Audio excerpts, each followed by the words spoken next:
So Jess, welcome back to the Leadership Series. Australia is facing a bit of an affordable housing crisis. Rental vacancies are at record lows. First home buyers priced out of so many markets. How are agencies responding?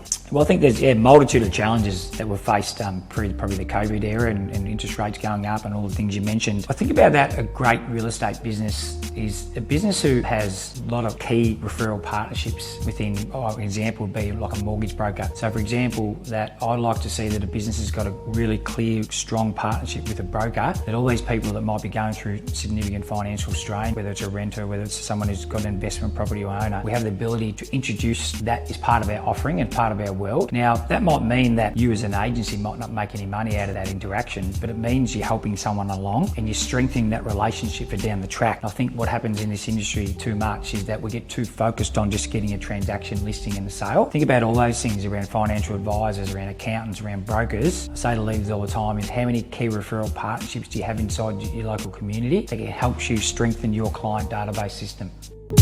What about property management? How about principals balancing the business needs with sort of those ethical concerns? There's been lots of changes. I mean, we're talking Victoria here today, but nationally the rental market has been quite tight for a long, long time, as a lot of people speak about. I think the rental part of a real estate business has become a big piece of what leaders have really drove in the past 5 years or so. And I've had experience that myself, that businesses who can really make sure they can get really fully invested into their rental team, because there's been a lot of turnover with staff in property management as well in the past sort of 5 years or so. That's where good culture comes in. But equally, I see the businesses who are growing really rapidly generally have rent rolls attached to their sales team, which allow them to have, just like we're speaking about earlier today, with brokers and accountants, like another department of our business that allows us to have more people to interact with, more relationships to build. So I see the businesses that are growing faster are probably those ones who have got rent rolls attached. And many of the buyers also, there's so much greater about that because there's obviously multiple profit centres within the business.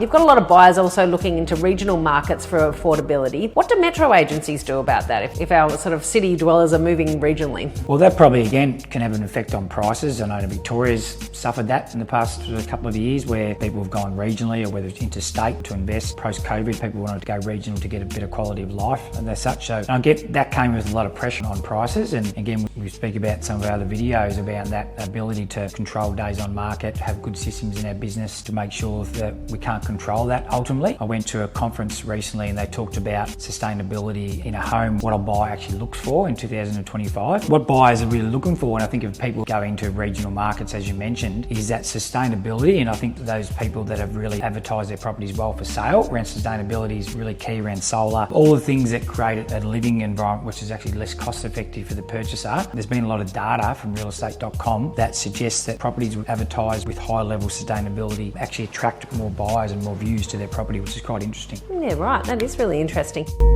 Investment properties have become pretty unaffordable for the average Aussie. Are you encouraging agencies to adapt their investor marketing strategies, or are you seeing that in the market?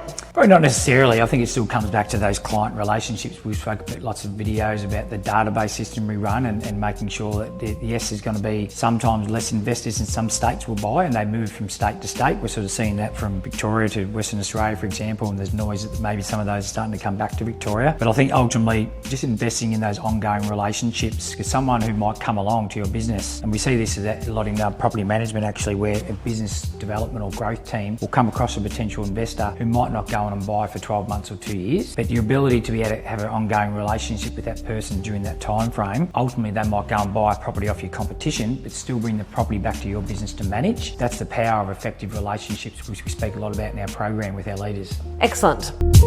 So I guess, Kath, in summarising all the things we've spoken about today with cost of living pressures, rent rolls, investors, when it's all said and done, I guess the best way I can summarise it, it's the power of relationships and it's the power of not forgetting about the client. And I think those businesses who've got sufficient systems, and I talk a lot about this in our program with our lead agent success system, that when a client comes to us, we're trying to identify what systems they need to implement every 3 months, so we look at it on a quarterly basis. And the one that we're talking about today could be about what we call our client care profit system. It's about having a secondary person in our businesses who, when our agents get a bit too caught up and a bit reactive, that these people, these longer term investors, for an example, they just don't get forgotten about because someone in our business is keeping in touch with them. Excellent. Thank you so much for your time.